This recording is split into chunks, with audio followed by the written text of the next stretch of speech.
Digital platform ইউটিউবে প্রকাশ পেয়েছিল ফারহান আহমেদ জোবহান অভিনীত ঈদ নাটক রূপান্তর। তবে সমালোচনার মুখে ডিজিটাল প্ল্যাটফর্ম ইউটিউব থেকে সরিয়ে নেওয়া হয়েছে রূপান্তর নাটকটি।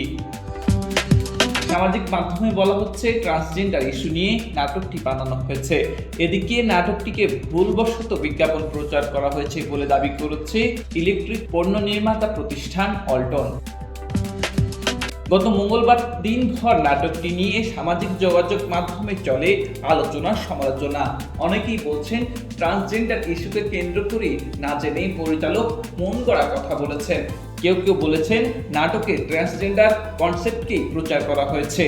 সমালোচনার মুখে 51 মিডিয়ার ইউটিউব থেকে নাটকটি সরিয়ে নেওয়া হয়েছে। তবে নাটকটির পরিচালক এদিকে ইলেকট্রিক পণ্য নির্মাতা প্রতিষ্ঠান অল্টন দাবি করেছে নাটকটিতে ভুলবশত তাদের বিজ্ঞাপন প্রচার করা হয়েছে।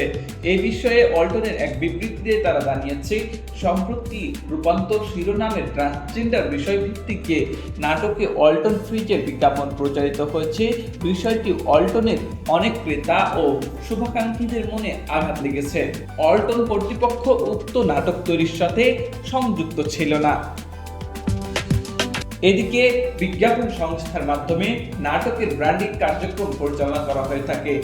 এক্ষেত্রে বিজ্ঞাপনী সংস্থা কোম্পানির নীতিতে অনুযায়ী গাইডলাইন দেওয়া আছে, কিন্তু তারপরও রূপান্তর শিরোনামের ট্রান্সজেন্ডার ভিত্তিক নাটকটিতে অল্টন স্মার্ট ফ্রিজের বিজ্ঞাপন প্রচারিত হয়েছে। উক্ত বিষয়ে অল্টন কর্তৃপক্ষ অবহিত ছিল না, এমনটি জানিয়েছে অল্টন কর্তৃপক্ষ। জানা গেছে, এর জেরে এরই মধ্যে বিজ্ঞাপনী সংস্থা লোকাল বাস এন্টারটেইনমেন্টকে আইনি নোটিশ দিয়েছে অল্টন।